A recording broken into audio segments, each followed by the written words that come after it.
The Utah Jazz lose another one to the Denver Nuggets. This is Hanson James. This is the SLC Dunk postgame show. I'm not going to lie. The losing is getting frustrating for the Utah Jazz, who are starting to really slide a little bit. That loss, or that win against the Cleveland Cavaliers was really nice, but man, the Jazz have lost a lot of games in the last 10, 15 games, and they lose another big one to the Denver Nuggets, who the Jazz are competing for a playoff spot. This is tough. Losing to the Pelicans and now losing to the Nuggets is rough for the Jazz. They've got to find a way to get some wins if they want to make the playoffs this year. These games and these losses in the middle of the season really matter. And so a series split with the Nuggets is okay. It's not bad. At least you didn't lose the season series to the Nuggets. But my goodness, a win would have really helped the Jazz, who are just on a big slide. Props to Trey Lyles, who had a really nice game today, and it's not an anomaly.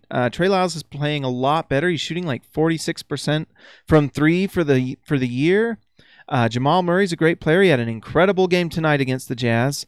Some of that can be accounted to defense at times, and some of that can be he's just a great player and made great shots, and he was really good because the Jazz played relatively good defense against everyone else, but those two players just went off.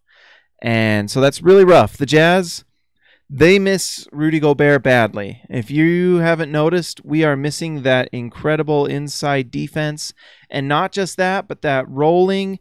And let's talk about a little bit of one other thing that Rudy Gobert does that we're really missing. His picks are so big on offense. When you don't have those picks on offense that Rudy sets, it's a big thing. Like, Favors isn't a bad screener, but I wouldn't call Favors this incredible screener either.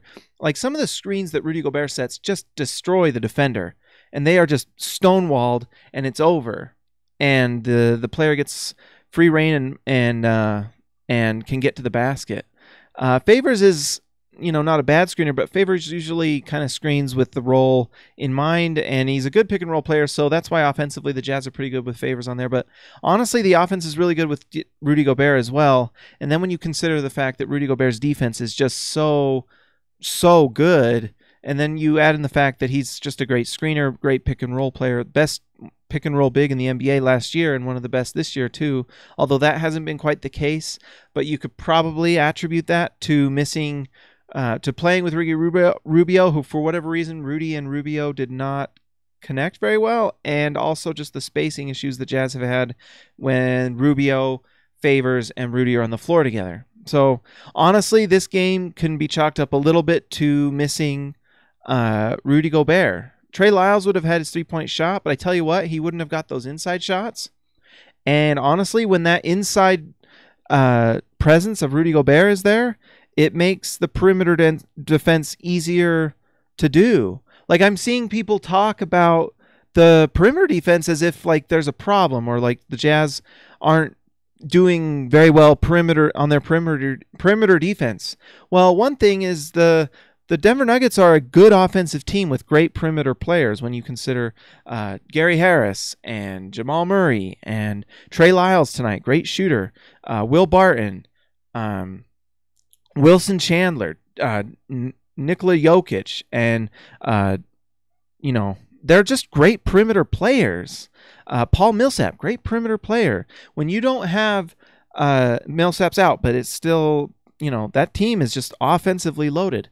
But anyways, Rudy Gobert inside gives your perimeter defenders more leeway and more, like, they can take more risks, and it's okay. And you can run people off the three-point line, and it's okay. But when he's not, you can't. Because if you get beat, then they're going to drive right by you. And who's going to stop them? Favors had 3 nice blocks in that first half, but Favors overall is just not the rim protector that Rudy is, and he doesn't cover the space that Rudy does. Some of it just by pure size and length and wingspan that Rudy has. So just, it's tough. It's really tough for this team to win when they're missing that defensive cornerstone in Rudy Gobert. Luckily, we have Donovan Mitchell, though, who is, honestly, he is Tums for my sadness was something I thought of today. He's Tums for when the Jazz are tanking, because maybe we're tanking or maybe we're just bad. Honestly, it might just be that the Jazz aren't very good right now. It doesn't, like, tanking means that you trade away your good players to lose on purpose. The Jazz haven't done that. They're just losing a lot of games and have had bad luck with Rudy Gobert getting hurt. And Rudy Gobert is going to come back at some point relatively soon, and he's still going to have to recover from that injury, but it's tough to win without Rudy Gobert. He is so dominant, and the Jazz it's kind of a frustrating season in general because of just kind of this flux where we don't have Gordon Hayward or George Hill, and we're just kind of dealing with a lot of square pegs and round holes, like just things not quite fitting. It doesn't mean certain players are bad. It doesn't mean that Derek Favors and Rudy Gobert are bad players. They just don't play very well when they're on the floor with Ricky Rubio, who's not a bad player. He's a good player, but he's on a team that the makeup does not quite work perfectly. And that's kind of what we see at times. But honestly, this team definitely, one thing we are learning for sure about this team is it needs to be built around Donovan Mitchell and Rudy Gobert. And everyone else kind of fits in or doesn't fit in based on certain things. There's a couple players that really look like they don't really fit with Donovan Mitchell and Rudy Gobert. And honestly, if you do not fit with Donovan Mitchell and Rudy Gobert, you probably are going to be expendable in some way. So trade deadline is coming up, and we'll see what happens.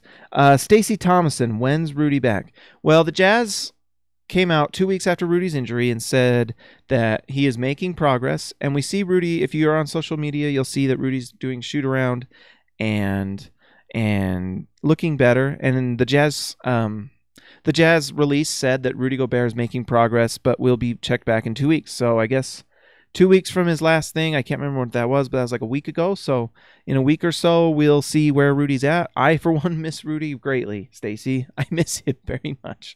I'm sure you do too. We need him back because he is such an integral part of what this team does. And also he's awesome and he's fun and he does lots of cool things. I mean, how fun is it going to be when we have Donovan Mitchell making big plays and Rudy Gobert with big blocks and big dunks and stuff? It's going to be awesome. And honestly, the losing is probably, it sucks so bad. It like hurts. Like doing this show sometimes when we lose is so hard. But it might be best for this team long term if the Jazz can find some way to get a nice pick in this draft and then just go forward with those players. Fill in the gaps with players that fit in with the chemistry of the team, that fit in with Donovan and Rudy and Ingles, and just kind of fill in the gaps where we don't quite work and get a nice player in this draft and just go. Because honestly, the Jazz might be looking in this draft at trading up some spots. Dennis Lindsey's already proven he can trade up and that he's willing to do that, and if a team's like, hey, if the Jazz are like 8th in the lottery, let's say, like that, just things don't go very well for the rest of the season, we end up 8th. Dennis Lindsey's at 8, and someone at like 6 says, hey, we don't really like what's in the top 6. We'll take Ricky Rubio, and you can have the 6th spot. Those are things that can happen, and that might be what the Jazz are looking at. I don't know, but right now we're losing games to teams we're competing for playoff spots. So I don't know. Tough loss for the Jazz, but Donovan Mitchell's a lot of fun, and Rudy should be back relatively soon. Get better, Rudy. We miss you. Get better. All right, guys, like and subscribe. Go to SLC Dunk. Go to SLC Dunk, slcdunk.com. Go to SLC Dunk on Twitter, Facebook, Instagram. I'm Hanson James. Go to Twitter and follow me at Hanson James if you'd like. Love to talk to you. Jeremy, one last thing. Jeremy Lapath. Even with Rudy, this team does not mesh well. Coach needs to figure out players that have chemistry with each other. Hasn't done so yet. Honestly, I don't know if it's a Quinn issue. It might be a Dennis Lindsey issue as the GM. Quinn has to play his best players, and when your best players don't really mesh, it's tough. I actually think it's more of a Dennis Lindsey problem right now that Dennis Lindsey will figure out by trade deadline. Go to Woj, put him on notifications because I promise you something will possibly, although I don't know, maybe the Jazz want to lose and want to have I don't know. We'll see what happens, but it's going to be interesting trade deadline. So make sure to go to SLC Dunk to follow all the trade deadline news and things. All right, guys. Talk to you later.